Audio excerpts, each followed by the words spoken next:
नमस्कार, स्वागत है आपका हमारे डिजिटल प्लेटफॉर्म मेरा भारत समाचार में। आज हमारे साथ रमेश राणा जी हैं, बसपा से प्रत्याशी हैं। पूर्व में भी बसपा से ही चुनाव लड़ चुके हैं और 17,800 वोट लेके आए थे पूर्व में, और उससे पूर्व में 14,000 मत लेके आए थे और इस बार भी अपने रण में उतर चुके हैं। 2022 विधानसभा चुनाव में बहुजन समाज पार्टी से अपनी जमीन तराश रहे हैं और हमारे साथ है खास बातचीत में। स्वागत है रमेश जी, क्या कहना चाहेंगे, क्या चुनावी मुद्दे होंगे, क्या रण हुआ? पहले तो मैं सभी मेरा भारत जो समाचार है इसके दर्शकों को मैं नमस्कार करता हूं, प्रणाम करता हूं।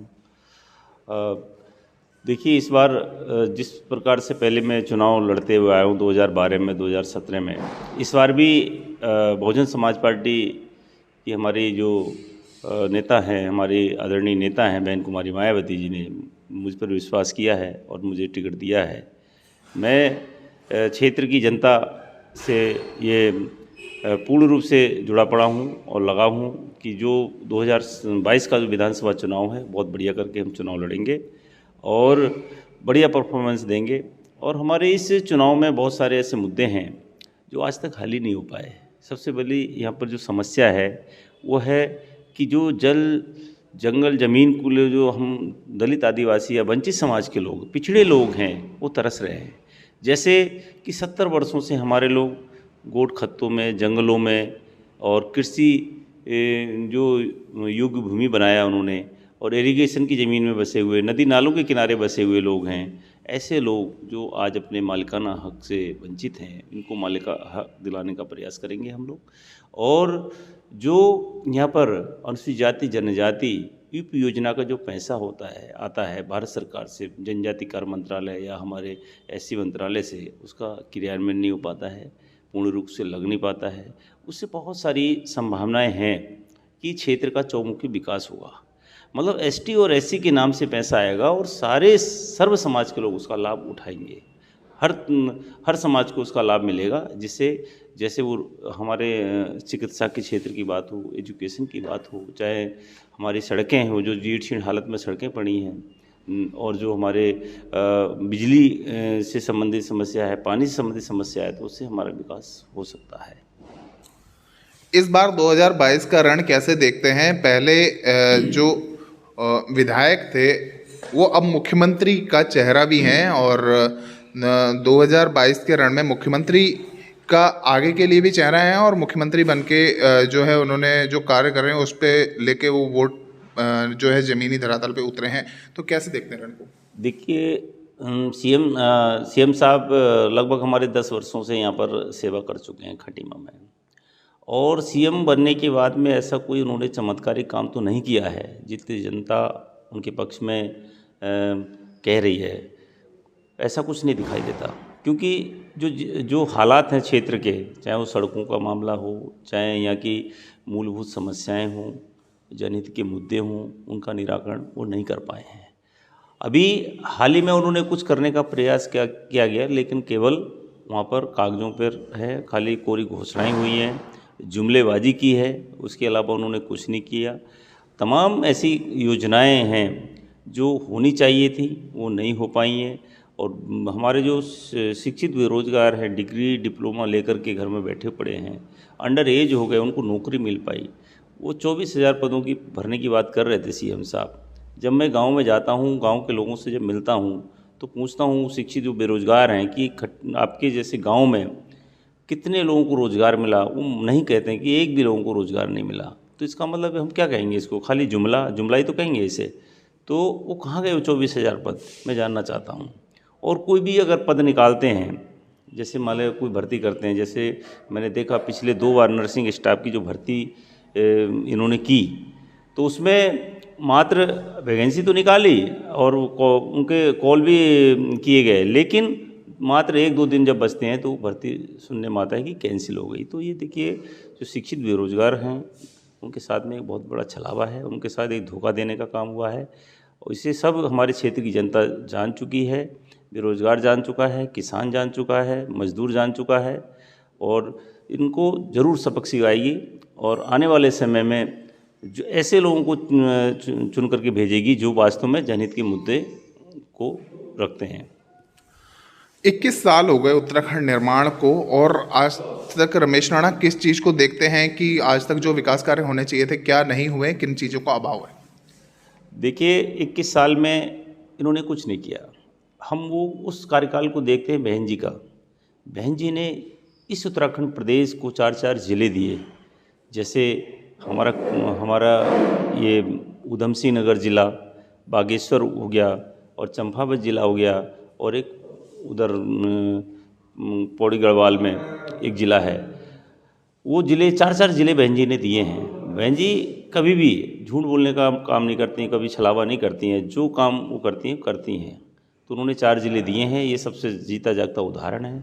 ऐसे मुझे पूरा विश्वास है कि आने वाले समय में भी अगर बहुजन समाज पार्टी के विधायक चुन के जाते हैं और सरकार में भागीदारी होगी, तो हम लोग जो भी जनहित के मुद्दे होंगे, जन समस्याएं होंगी, जन कल्याणकारी योजनाएं होंगी, जो नहीं हो पाए, पूर्व की सरकारों ने नहीं कर पाए हैं, वो हम लोग उसको कराने का प्रयास करेंगे। रमेश राणा के कटाक्ष लगाए जा रहे थे। रमेश राणा जी, आपने जो है कुछ दिन पूर्व आम आदमी पार्टी से भी टिकट की दावेदारी पेश की थी और आम आदमी पार्टी की सदस्यता भी ग्रहण की थी, तो उस पर क्या कहना चाहिए? देखिए, आम आदमी पार्टी के जो प्रभारी जी हैं, अन्य जो उनके जिम्मेदार नेता रहे, वो मेरे पास खुद चल के आए थे। मैं नहीं गया था आम आदमी पार्टी के लिए कोई टिकट मांगने। तो उन्होंने मुझे इस शर्त पे ज्वाइनिंग कराई थी कि आपको हम सत्र विधानसभा खटीमा से टिकट देंगे। जब बाद में टिकट की बारी आती है तो मेरे साथ धोखा होता है, छलावा होता है कि मुझे टिकट इन्होंने नहीं दिया। तो इससे मैंने अपने क्षेत्र में अपने जो समर्थक थे, गाँव में गया, पूछा। मैंने कहा भाई ये तो देखो कि हमारे साथ बहुत बड़ा छलावा है और मेरे साथ आम आदमी पार्टी ने धोखा दिया है, मुझे क्या करना चाहिए? तो लोगों ने कहा कोई अपना नया विकल्प चुनो। तो जनता की राय पर हम लोगों ने ये कदम उठाया है और तुरंत फिर हमारे बहुजन समाज पार्टी के जो प्रभारी जी हैं और हमारी बहन आदरणीय कुमारी मायावती जी हैं, उनके दिशा निर्देशन के अनुसार फिर मैंने बहुजन समाज पार्टी ज्वाइनिंग की। उन्होंने कहा कि हम आपको टिकट देंगे, आप बड़े इधर बढ़िया करके लड़िए चुनाव।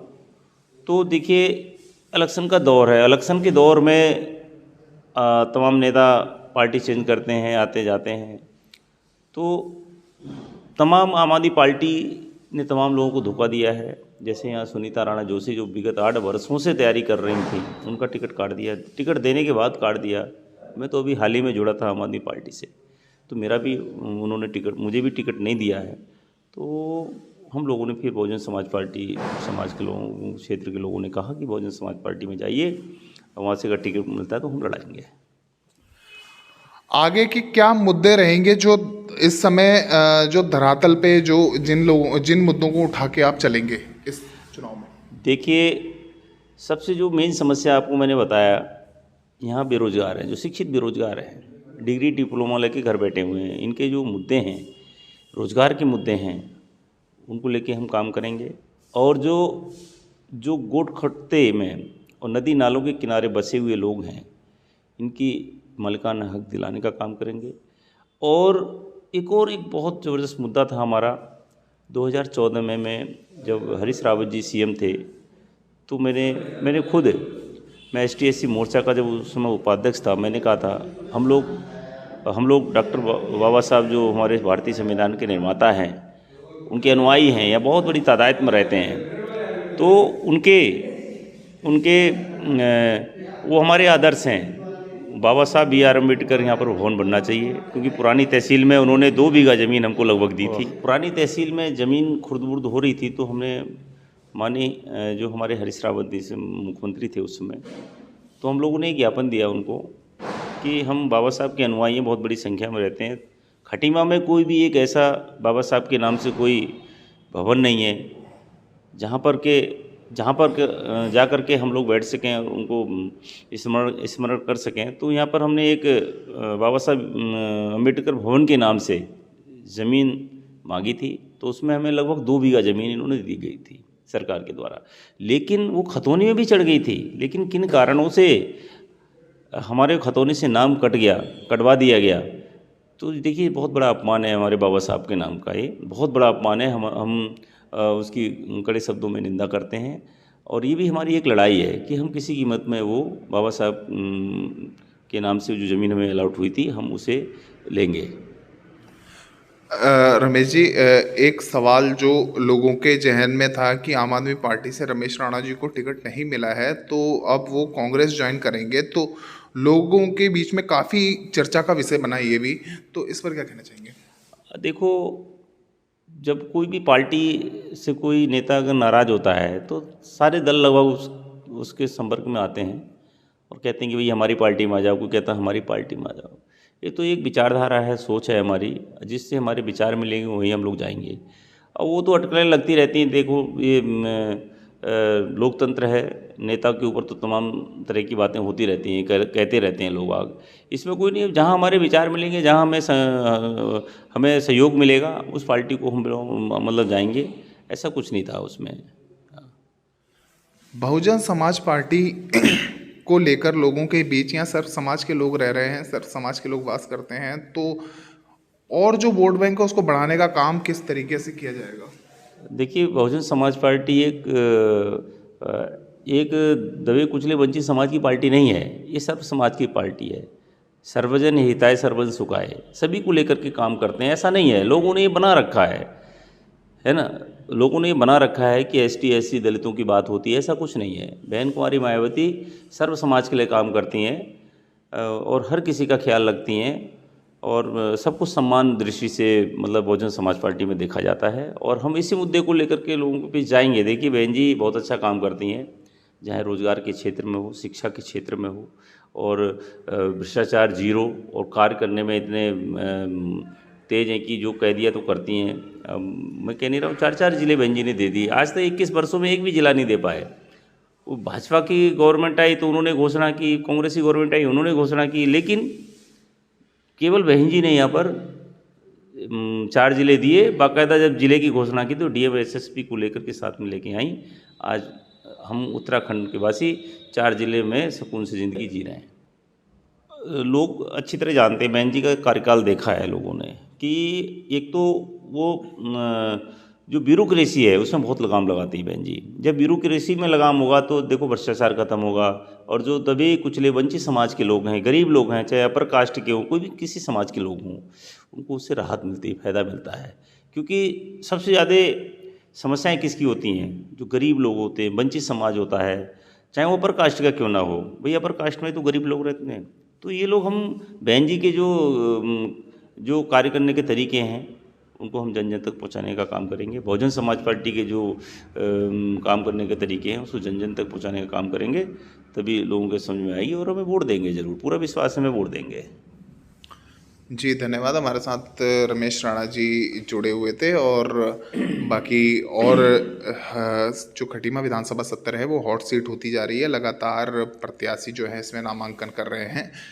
कल पूर्व में जो है सीएम पुष्कर सिंह धामी, भुवन कापड़ी कांग्रेस से, और आम आदमी पार्टी के पूर्व प्रदेश अध्यक्ष एसएस कलेर, और आज बहुजन समाज पार्टी के प्रत्याशी रमेश राणा जी ने नामांकन करवाया है।